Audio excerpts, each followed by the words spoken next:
안녕하세요. 오늘의 사연은 이혼을 앞둔 아내분이 보내주셨습니다. 남편의 외도로 이혼을 생각하던 중 시어머니가 불이 난 데 기름을 부었다고 하시는데요. 시어머니의 언동이 어떤 결과를 불러일으켰을지 한번 읽어보겠습니다. 안녕하십니까? 저는 35세이고 곧 이혼을 앞둔 결혼 5년차 여성입니다. 사실 처음부터 이혼할 생각까지는 없었어요. 물론 남편이 불륜을 저지른다는 것을 알게 된 시점에서 한번 뒤집어 엎기는 했죠. 하지만 뒤집어 엎고 냉정해진 다음에는 한 번은 용서할 수 있다고 생각했습니다. 그런데 시어머니라는 인간이 불난 데 기름을 부어 결국 이혼하게 되었네요. 덕분에 남편 인생까지 제대로 꼬였으니 결국 남편과 시어머니의 막장 행각이 결국 자기들의 목을 조른 셈이죠. 먼저 이 일이 벌어지게 된 외도 사건에 대해서부터 말씀드려 보겠습니다. 남편은 저와 나이가 같습니다. 그래서 세대 차이도 안 나고 관심사도 비슷하고 평생 이대로 백년해로 할 수 있을 것으로 생각했어요. 뭐 하루하루 나이가 들면서 저나 남편이나 얼굴에서도 티가 나기는 했죠. 혹시나 남편보다 늙어 보일까봐 저는 외모 관리에도 많은 신경을 썼어요. 제가 하는 일도 아무래도 접게법 쪽이다 보니 더더욱 외모에 신경을 썼고요. 물론 손님을 위해서이기도 하지만 남편을 위해서 외모에 많은 투자를 했습니다. 제 입으로 할 말은 아닌 것 같지만 제 외모는 평균 이상입니다. 미운 남편 놈도 얼굴만큼은 평균 이상이라고 할 수 있죠. 덕분에 객관적으로 선남선녀라는 평도 많이 들었습니다. 하지만 저는 외도를 하지 않았고 남편은 그 짓을 했다는 차이가 있겠죠. 올해 초까지만 하더라도 남편에게 특별히 이상한 징후는 느끼지 못했습니다. 그냥 평소처럼 회사 다니고 퇴근하고 생활 방식이 거의 똑같았거든요. 그런데 올해 4월부턴가 갑자기 생활 패턴이 달라지더군요. 출퇴근 시간도 바뀌고 특히 퇴근 시간이 많이 늦어졌습니다. 무슨 일이냐 했더니 회사에서 인력 조정을 하느라 몇 명을 내보내겠대요. 그래서 자기처럼 남은 직원들이 정말 주 55시간 한개까지 맞춰가며 일을 해야 한대요. 저는 바보같이 그 말을 믿었습니다. 우리 자기 고생하네. 다들 힘든 시기니 잘 이겨내자. 이런 말을 남편에게 몇 번이나 했는지 모릅니다. 정작 남편이 무슨 짓을 하는지도 모르면서 이런 말을 한 건 저의 흑역사라니까요. 암튼 몇 달째 남편이 그 짓 하는 걸 모르고 살았습니다. 올해 10월까지는요. 10월이 되어도 남편은 여전히 바뀐 생활 패턴대로 살았고요. 저는 이전의 생활 패턴을 유지하며 살았습니다. 그러던 어느 날 직장 동료가 이런 말을 하는 겁니다. 모른 척 하려고 했는데 양심상 도저히 모른 척 할 수가 없더라. 무슨 일인데 그래? 모텔 가다가 봤는데 이 사람 네 남편 아니야? 직장 동료가 보여준 사진은 정말 제 남편 사진이었습니다. 그것도 혼자가 아니라 생전 처음 보는 여자와 모텔촌에서 사진이 찍힌 겁니다. 물론 자기도 모르게 외간 여자와 모텔촌에서 사진이 찍힐 수 있습니다. 부정한 행위를 한 게 아닐 수도 있죠. 하지만 사진을 보니 어떻게 봐도 부정한 느낌이 나는 겁니다. 서로 표정만 봐도 감이 오는 게 있잖아요. 정말 좋아하는 사람이 아니면 나오기 힘든 두 사람의 미소를 보고 있자니 제 속이 뒤집히는 느낌이었습니다. 직장 동료에게서 그 사진 넘겨받은 뒤 바로 그걸 가지고 남편에게 따지려 했습니다. 하지만 인터넷에서 알아보니 그 정도만으로는 부족하다고 하더군요.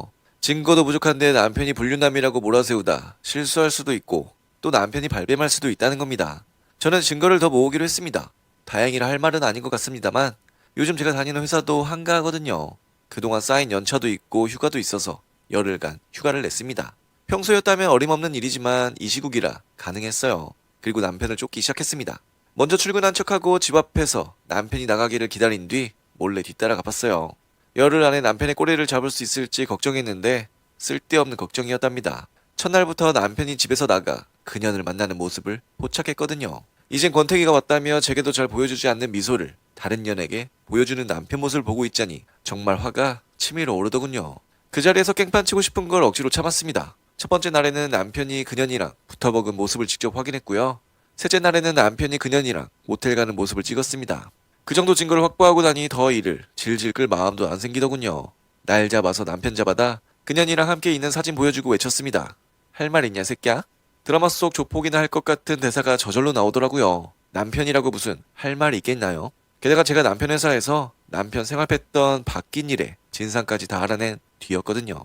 남편 말처럼 회사가 어려워져 직원들 내보내고 근무 시간 바꾼 일 같은 건 처음부터 없었고 순전히 그녀를 만날 시간을 가지려고 그 짓을 한 겁니다.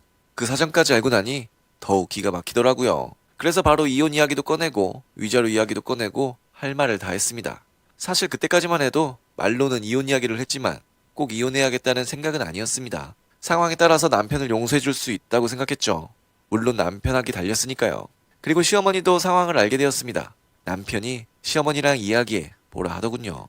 자기가 뭐라 안 하고 시어머니 통해서 절 설득시키려 하는 것 같아 기분이 더러웠지만 어쨌든 시어머니 만나러 갔습니다. 여자 마음은 여자가 더 잘한다고 하니까요.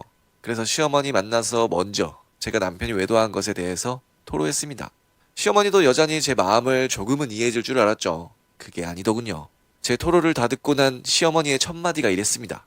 그 정도 문제 가지고 이를 키울 필요는 없지 않니? 뭐라고요? 그 애가 잘한 건 아니지만 솔직히 말해서 너도 잘한 건 없잖아. 제가 잘못 들은 줄 알았는데 아니었습니다. 이 말만으로는 기가 막혔는데 진짜 막말은 따로 있었어요. 남편은 부인에게 달렸다고 했다. 네가 우리 애 남편 대접 잘해줬으면 우리 애가 딴 여자한테 눈이 돌아갔겠니? 이 시점에서 제 인내심이 바닥났습니다. 저도 모르게 식당 밥상부터 뒤집어 버렸어요. 음식 뒤집어 쓴 시어머니가 눈이 동그래졌는데 그 앞에서 제가 일갈했습니다. 댁 아들이 바람을 피웠는데 지금 나한테 책임을 뒤집어 씌우는 거예요? 어머, 애 하는 것 좀 봐라. 내가 네 시어머니야. 시어머니고 나발이고 대가리에 무슨 생각이 박혀 있으면 말을 그따위로 해요. 이 시점에서 시어머니와 더 이야기할 필요를 못 느꼈습니다. 일단 식당 사람들에게 음식값이랑 깬 그릇값 배상하고 나갔고요. 그 길로 이혼 결심을 굳혔습니다. 남편이 시어머니에게 절 보낸 걸 보면 이런 시어머니의 말은 본인의 뜻인 동시에 남편의 뜻이기도 했을 테니까요. 이런 인간들을 남편이자 시어머니라 믿고 살 수가 없을 것 같았습니다. 시어머니와 헤어진 그날 바로 변호사 찾아가서 이혼 소송을 들어갔어요. 의도한 건 아니었지만 이혼 소송 시작하고 얼마 지나지 않아 남편이 회사에서 퇴직했다는 말을 들었습니다. 궁금해서 알아보니 바람 피웠다는 소문 때문에 평판이 나빠져서 결국 못 견디고 나왔다더군요.